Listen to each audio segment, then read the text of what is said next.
정치권 동향을 대기자의 시선으로 짚어보는 기자 대기자 시간입니다. 최병묵 전 TV조선 해설위원, 성환용 한겨레 신문 선임기자 두 분과 함께하겠습니다. 어서 오십시오. 네, 반갑습니다. 안녕하세요. 오늘은 최 의원님께서 발제해 오셨죠? 네, 오늘 윤석열 대통령이요, 이 이른바 내란 혐의에 대한 본인의 입장을 밝히는 대국민 담화를 했고요. 네. 그다음에 그 내일 모레 윤석열 대통령 탄핵소추안 표결과 관련한 국민의힘의 이탈표, 여전히 공개적인 선언이 나오고 있습니다. 이 두 가지를 다뤄보겠습니다. 네, 윤석열 대통령이 닷새 만에 추가 대국민 담화를 했습니다. 내용은 비상계엄 선포는 대통령의 정당한 통치 행위로 야당의 폭거 때문이었고 앞으로 탄핵과 수사에 당당히 맞서겠다. 그리고 이제 퇴진 의사가 없음을 분명히 밝혔습니다. 오늘 대통령의 대국민 담화 어떻게 보셨는지 먼저 성 의원님부터 말씀 들어볼까요? 예, 좀 슬프게 봤습니다. 답답하더라고요. 하나도 공감이 안 되고요. 비상계엄을 했는데 이게 왜 내란이냐? 내란으로 몰고 가는 야당이 광란의 칼춤을 추고 있다. 이렇게 표현을 했는데 광란의 칼춤은 비상계엄하고 오늘 담화가 오히려 광란의 칼춤 아닌가? 이런 생각이 들었어요. 그 평소에 윤석열 대통령이 뭐 신문도 잘 안 보고 네. 뭐 너무 좀 극우 성향의 이상한 유튜브만 좀 너무 많이 본다 이런 얘기가 있는데 뭐 그게 맞는 것 같아요. 그렇지 않으면 이렇게 뭐 전혀 다른 세상에 사는 사람처럼 얘기를 할 수 있는 건가? 좀 굉장히 좀 그 화가 나는 게 아니고 좀 서글프더라고요. 그래서 참담했다 이 말씀을 꼭 드리고 싶고요. 오늘 담화에 대해서 우리 국민 중에 과연 얼마나 많은 사람이 일리가 있다, 비상계엄 하는 게 맞았겠다 이렇게 생각할 사람이 얼마나 될지 참 도저히 이해할 수가 없습니다. 이게 이 야당이 지배하는 국회가 지금 자유민주주의의 기반이 아니라 헌정질서를 파괴하는 괴물이 됐다 이런 표현이 있습니다. 네. 오늘 담화 내용 중에. 그런데 이제 그 괴물을 잡기 위해서 내가 더 괴물이 된 이런 상황 아닌가. 저는 윤석열 대통령이 괴물인 것 같아요. 이제 환율은 올라가고 주가는 떨어지고 외교안보는 위기에 처해 있고 지금 연말에 막년회가 다 취소됐습니다. 이 서민경제가 직격탄을 맞고 있어요. 다만 울고 있습니다. 도대체 이렇게 대형 사고를 쳐놓고 지금 뭘 잘했다고 좀 저러고 있는 거지. 좀 도저히 납득할 수 없고요. 내용도 좀 몇 가지만 반박을 할게요. 그 대표적인 게 이제 국회에 병력을 보내는 게 이게 질서 유지를 위한 거다. 국회를 해산시키거나 마비시키려는 게 아니었다 이런 얘기인데. 네. 아니 그 특수전 사령관한테 전화해서 아직 과반 안 된 것 같으니까 들어가서 몸 부시고 들어가서 끌고 와 이런 얘기했죠. 이걸 특수전 사령관이 거짓말했겠습니까? 그럴 리 없고요. 또 뭐 300명 미만 질서 유지에 필요한 소수 병력만 투입했다 그랬는데 얼추 세봐도 한 1000명이 넘어요. 현장에 동원된 계엄군이. 1000명이요? 예. 오늘 기자들이 그 숫자를 세봤습니다.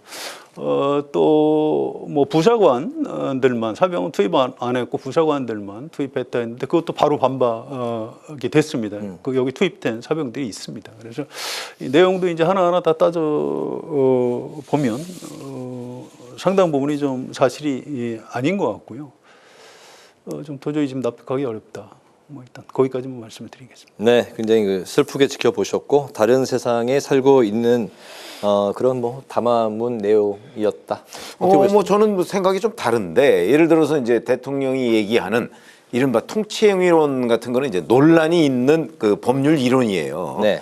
물론 통치행위라고 해서 사실 어떤 잘못도 처벌할 수 없다 이런 건 아니거든요. 네. 그 통치행위일 경우에도 그 어떤 본질적인 부분에 관해서 잘못이 있을 때는 처벌이 가능한 게 과거 전두환 전 대통령 그 살해 때 있었어요. 네. 그렇기 때문에 그 부분 따져봐야 되지만 자, 그리고 이제 그 이른바 입법 폭거라고 하는 윤석열 대통령의 주장에 대해서 일부 사실관계는 또 맞는 측면이 있잖아요. 뭐 입법 폭거라는 게 뭐 그 꼭 위법을 했다는 얘기는 아니니까.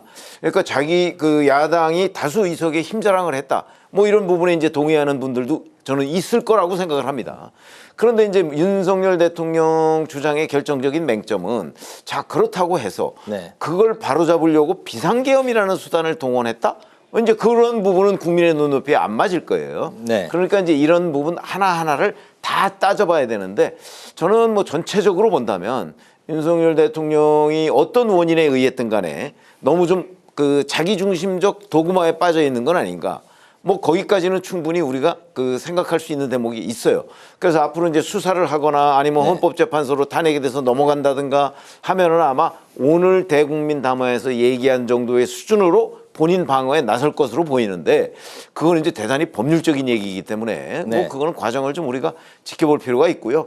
지금 뭐 내란 혐의 뭐 이렇게 얘기하는데 그거는 일종의 혐의일 뿐이에요. 그런 부분도 앞으로 수사나 뭐 또는 뭐 헌재나 이런 그 심리 과정에서 그 과연 그 혐의가 인정되느냐 하는 부분은 저는 지켜볼 필요가 있다고 생각을 합니다. 네네. 이런 가운데 오늘 그 진종호 한지아 그 국민의힘 의원이 윤 대통령 탄핵에 이제 추가로 찬성하겠다는 입장을 밝혔습니다. 어제도 5명이었나요? 네, 5명이었죠. 이탈표 나왔고. 공개적으로 찬성 입장을 밝힌 사람이 5명이었습니다. 이 추세라면 모레 있을 탄핵 의결 투표에서 좀 탄핵 쪽으로 가는 분위기가 아니냐 이런 예상이 나오고 있네요. 아시다시피 8명만 이제 국민의힘에서 넘어오면 네. 야권 192명은 뭐 확고한 것으로 보이고요. 그렇기 때문에 8명이면 지금까지의 5명에 오늘 진종호 한지아 의원까지 합치면 7명이에요.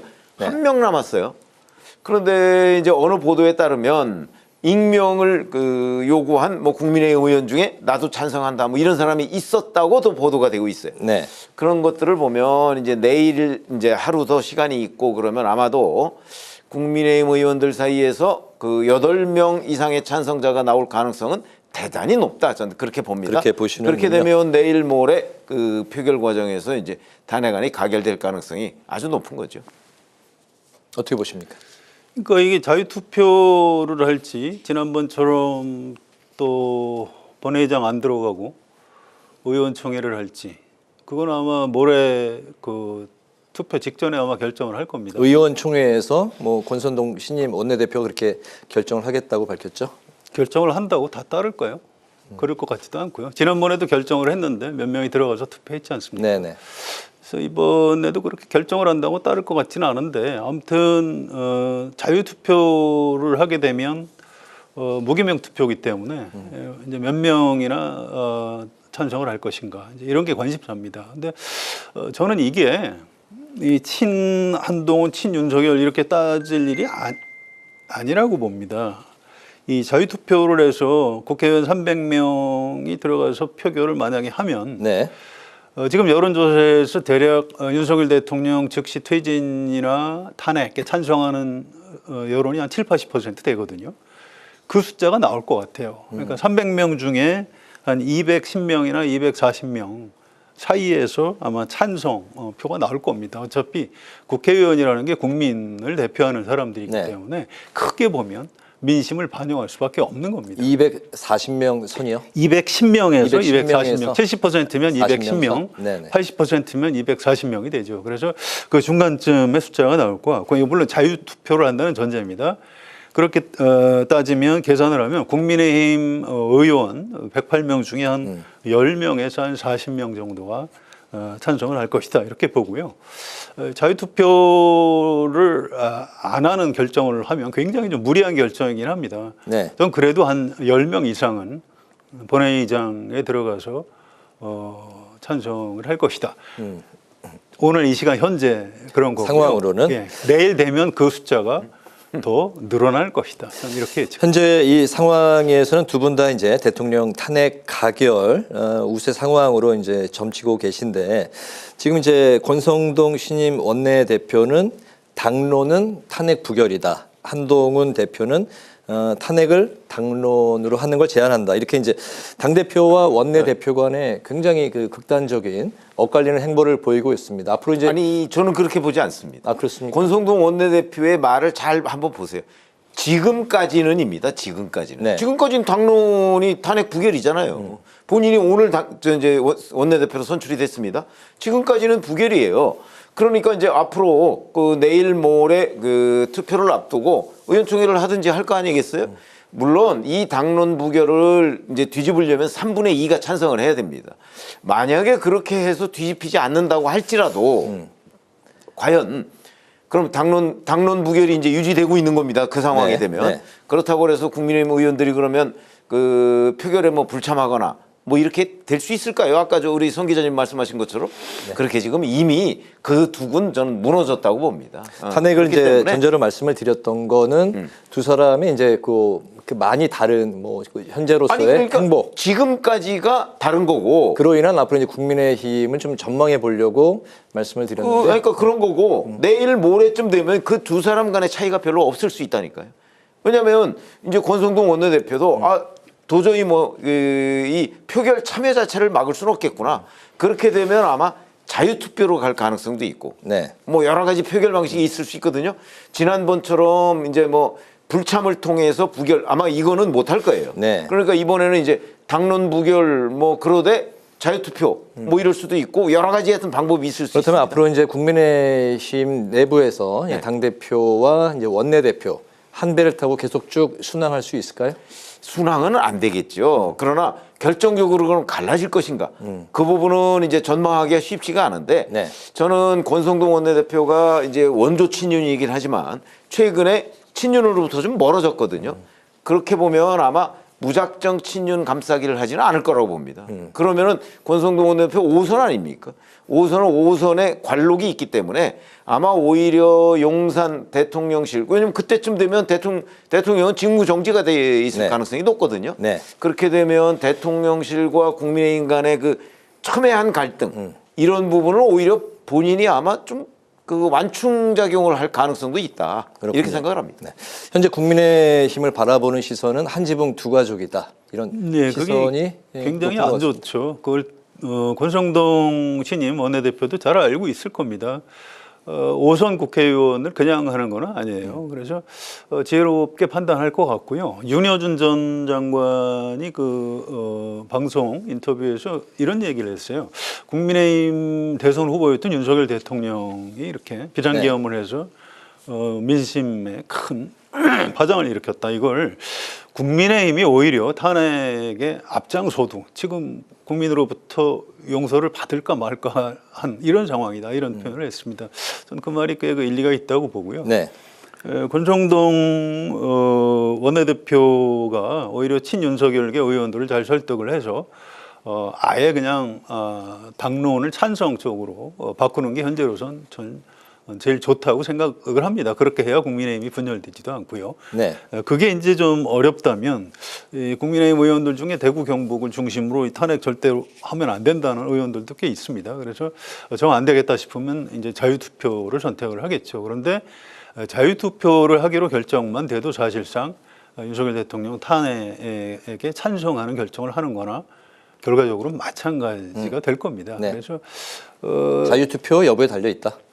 그렇습니다. 네. 어쨌든 이 한동훈 대표하고 권성동 원내대표가 싸우는 모습을 보이는 거는 일반 국민 눈높이에서 볼 때 굉장히 부적절합니다. 쓰나미가 몰려오는데 바닷가에서 지금 멱살잡이를 하는 것 같은 아주 좋지 않은 모습이기 때문에 좀 해소를 해줬으면 참 좋겠습니다. 네.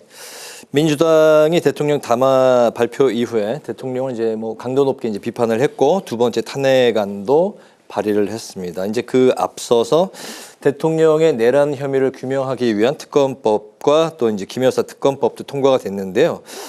하지만 이제 현재로서는 윤 대통령이 특검법에 대해서는 거부권을 행사할 수 있고 특검 임명 권한도 갖고 있기 때문에 특검까지 이제 변수가 이제 많이 존재하는 상황인데요. 근데 국회에서 이제 표결이 되면 법안을 정부로 이송을 하죠. 네. 이송한 게 통상적으로 하루나 이틀 정도 걸려요. 그러면 오늘 했으니까 아마 빨라야 내일 아니면 이제 모레가 될 거예요. 네. 근데 이송 받자마자 거부권 행사하나요? 보통 그렇게 하지 않아요. 그런 점으로 본다면 아마 윤석열 대통령이 시간이 좀 충분하다면 저는 거부권을 행사할 거라고 봅니다. 네. 근데 행사할 시간이 거의 없어요. 내일 모레 오후 5시에 만약에 탄핵안이 가결이 된다면 거부권을 행사할 시간이 없기 때문에 네. 이제 그렇게 되면 한덕수 대통령 권한대행이 되겠죠. 그때는 권한대행이 이제 그 여부를 결정을 해야 되는 거거든요. 그럴 경우에는 그건 이제 한덕수 대행한테 달려 있는 거죠. 그러니까 아마 윤석열 대통령이 이 그 내란 혐의에 대한 본인의 일종의 셀프 거부죠. 네. 아마 그럴 시간적 여유가 없을 것이다. 기회도 없을 것이다. 저는 그렇다면 그렇게 이제 봅니다. 김 여사 특검법이 이제 본회의 통과했는데 네. 모레 그 투표로 올라올 가능성은 있는 건가요? 투표로 올라온다는 게 무슨 말씀이죠? 재표결? 재표결. 아니 그거는 거부권을 행사해야 재표결을 할 거 아닙니까? 예. 그러니까 시간적으로. 시간적으로 될 네. 수가 없다니까요. 그때까지. 그렇기 때문에 네. 아마 김건희 여사 특검법도 그 윤석열 대통령이 그 자리에 있어가면서 탄핵 전에 네. 아마 거부권 행사하기가 쉽지 않을 겁니다. 그러니까 그것도 결정을 한덕수 국무총리. 네. 그러니까 그때는 이제 대통령 권한대행이 될 가능성이 있는데 한덕수 국무총리가 할 가능성이 높죠. 현재로서는 좀 많이 혼란스럽고 국정 운영에 대한 뭐 키도 좀 이렇게 복잡하게 돌아가고 있기 때문에 김 여사 특검법이 모레 탄핵과 같이 좀 등장할 가능성은 좀 많지 않아 보이는데 어떻게 보십니까? 그러니까 내일 국회에서 법안 송부를 하면 지금 윤석열 대통령 오늘 담화할 때 그 분위기로 보면 네. 즉각 거부권을 행사할 것 같아요. 내일이요? 내일이든 모레 오전이든. 모레 오전에 거부권 행사하면 바로 오후에 투표를 할 수 있나요? 안 되죠. 네. 그렇게 해서 이제 정부에서 다시 국회로 보내면 네. 국회에서 또 그 의안 상정을 해야 됩니다. 그래서 뭐 당장 모레 할 본회의에서 뭐 김 여사 특검법을 그렇게 할 가능성은 없습니다. 절차가 그렇게 돼 있지 않고요. 탄핵 표결만 단독으로 이루어질 가능성이 높다. 그렇죠. 네네. 그래서 김 여사 특검법은 뭐 만약에 윤석열 대통령이 즉각 거부권 행사를 안 하고 탄핵 소추가 되면 한덕수 국무총리가 대통령 권한대행이기 때문에 한덕수 권한대행한테 넘어갑니다. 거부권 행사할지 말지. 그걸 이제 한덕수 권한대행이 어떻게 할지 참 굉장히 궁금해요. 그동안 이거 위헌이다 그래서 이제 강하게 뭐 거부권 행사를 국무회의에서 건의를 하고 했는데 지금 분위기로 보면 이거 이제 잘못 그 거부권 행사했다가는 이 네. 권한대행도 국무총리도 지금 탄핵당할 위험이 있거든요. 그래서 한덕수 국무총리가 어떤 선택을 할지 기자로서 좀 굉장히 좀 궁금한 대목 중에 하나입니다. 그렇군요. 조국 혁신당 이제 전 대표가 됐는데 오늘 최종 심의 대표는 여전히 대표죠. 본인이 의원직을 상실했을 뿐. 본인이 기자회견에서 이제 전 대표라고 이제 자칭 그렇게 표현을 하던데요. 대법원에서 징역 2년이 확정이 됐습니다.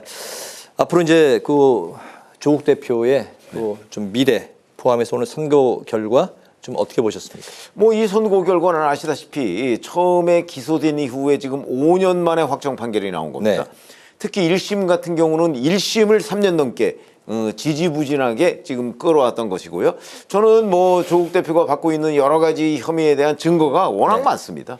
그렇기 때문에 오늘 조국 대표가 기자간담회를 통해서 본인이 그동안에 무리하게 여러 가지 했던 주장에 대해서 좀 반성을 좀 했으면 어떤가 하는 뭐 그런 기대도 했었는데 끝내 그에 대한 반성은 없더군요. 또 내지는 국민에 대한 사과도 없었고요. 그런 점에서 본다면 뭐 아마 국민들로서는 조국 대표의 어떤 본질적인 이 그 범죄 혐의에 대한 인식, 그거는 확정 판결이 나온 뒤에도 별로 그렇게 긍정적으로 변하지는 않을 것이고, 물론 본인에 대한 뭐 적극적인 지지층은 뭐 열광할지 모르겠으나 네. 적어도 중도층으로서의 그 일종의 뭐 이해하려는 어떤 국민적 분위기, 이런 데에는 전 실패했다, 조국 대표가. 그렇기 때문에 정치적 미래도 물론 앞으로 전국 상황이 뭐 네. 정권이 뭐 윤석열 정부가 계속 정권 재창출을 할 것이냐 아니면 뭐 정권 교체가 될 것이냐 이런 거에 따라 조금씩 다르지만 정치적으로 재개하는 것이 결코 쉽지는 않을 것이다, 이렇게 봅니다. 그렇군요. 조국 대표 전 대표의 대선 출마 가장 이제 뭐 포인트가 될 것 같습니다. 예. 정치적 미래 어떻게 보십니까? 뭐 쉽지 않을 겁니다. 이제 본인은 굉장히 뭐 억울한 게 있겠지만 어쨌든 오늘 대법원 판결 수용한다고 했고요. 이게 당사자는 억울하다고 생각하고 또 이제 그 조국 대표를 좋아하는 분들은 이건 윤석열 정권의 탄압이다 이렇게 생각을 하겠습니다만 대법원의 최종 판결은 뭐 불복할 방법이 없어요. 그래서 이제 수용하는 게 당연한 거고요. 또 이게 의원직만 상실하는 게 아니고 정당법에 따라서 대표직도 할 수가 없게 돼 있습니다. 그래서 이제 전 대표라고 불러달라고 한 거고요. 네. 2년 뒤에 2년 실형을 받았죠. 2년 뒤에 우리나라 정치 지형이 어떻게 되어 있는지 지금 아무도 알 수 없습니다. 우리나라의 1년은 뭐 유럽 같은 좀 안정적인 나라에 한 10년하고 맞먹는다. 그래서 다이내믹 코리아다 이런 말이 있습니다. 그래서 2년 뒤에를 과연 누가 알 수 있을지.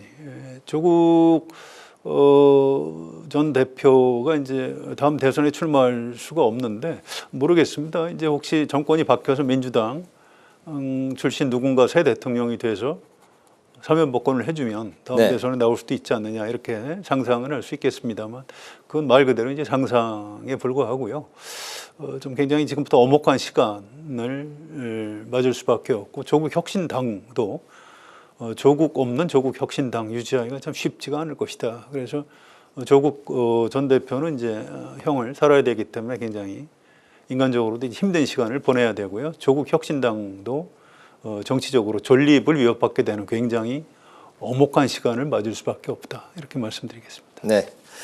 마지막 질문은 그 시간 관계상 좀 짧게 듣도록 하겠습니다. 이재명 대표가 현재 여러 재판을 받고 있고 앞서 이제 선거법 위반으로 이제 실형을 이제 받았는데 2심을 이제 앞두고 있습니다. 네. 원래 이제 뭐 딱히 정해져 있지는 않지만 뭐 그 기존의 633 네. 뭐 이런 이제 뭐 원칙도 있다고 하는데 현재 그 국민의힘에서는 이재명 대표가 재판에 나오지 않고 있고 2심 재판 변호인도 선임하지 않고 있는 게 네.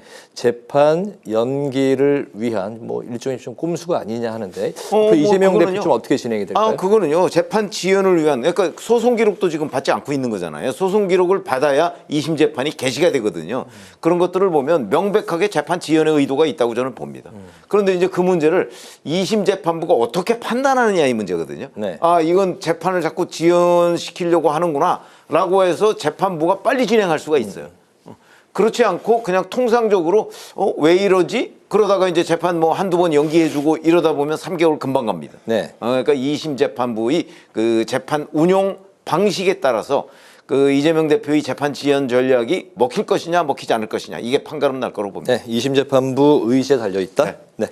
무슨 사정이 있는지는 전 잘 모르겠어요. 그런데 지금은 뭐 비상계엄인 탄핵소추니에서 정신이 없기 때문에 그쪽으로 별로 사람들이 관심을 기울이지 않고 있습니다. 그런데 윤석열 대통령 탄핵소추안이 가결이 되고 일단 매듭이 좀 지어지면 네.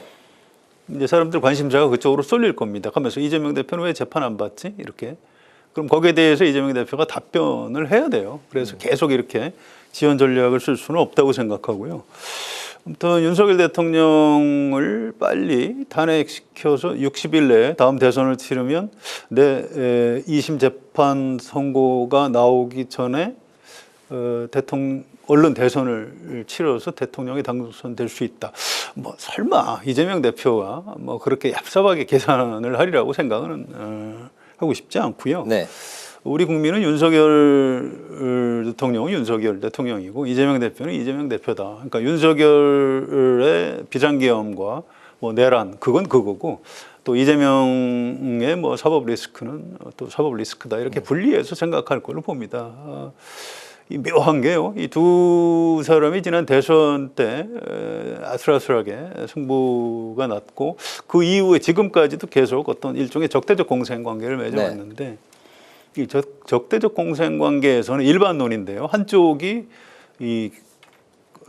무너지면 다른 한쪽도 흔들릴 수밖에 없는 겁니다. 그래서 지금은 좀 상상하기가 어렵지만 윤석열 대통령이 탄핵 소추되고 또 실제로 탄핵이 되고 이런 장면이 벌어지면 이재명 대표의 현재로서는 뭐 차기 대선 주자에서 1등을 달리고 있지만 네. 그 위치도 아마 지금과 같지는 않을 것이다 이렇게 예측을 합니다. 네. 두 분의 한 줄 논평을 들으면서 오늘 이 시간 마무리하겠습니다. 먼저 성 의원님부터 들어볼까요? 네, 오늘 윤석열 대통령 담화 얘기를 안 할 수가 없습니다. 이게 이 계엄을 한 이유가 과거 계엄하고 좀 달리 이 위기 상황을 국민한테 알리기 위해서 호소하는 비상조치였다 이렇게 네. 얘기를 하는데 오늘 담화 내용을 그냥 담화를 하시면 되지 왜 비상계엄을 먼저 해가지고 뭐 그러는지 좀 도저히 이해할 수 없고요.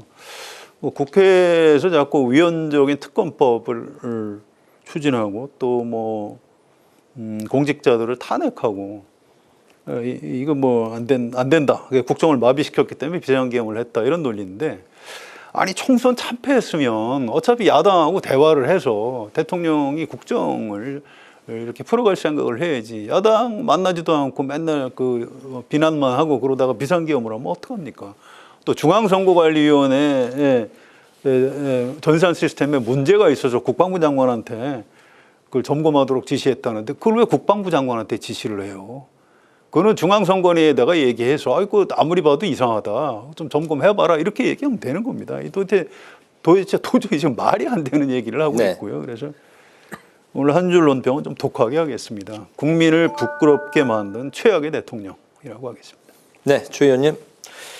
그 지금 조국 혁신당 대표의 오늘 선거에 관해서 저희가 말씀을 드렸죠. 근데 5년 걸렸다고 했습니다. 특히 1심은 3년이 그 넘게 걸렸고요. 네. 그런 점은 왜 이제 법률 그 격언 중에 뭐 지체된 정의는 정의가 아니다. 뭐 이런 그 얘기가 있거든요. 그래서 오늘 한 줄 논평은 조국 선고의 지체된 정의로 하겠습니다. 네, 오늘 기자 대기자 이렇게 이제 마무리하겠습니다. 지금까지 최병묵 전 TV조선 해설위원, 성환영 한겨레 신문 선임 기자 두 분과 함께 오늘의 전국 현안을 살펴봤습니다. 말씀 잘 들었습니다. 고맙습니다.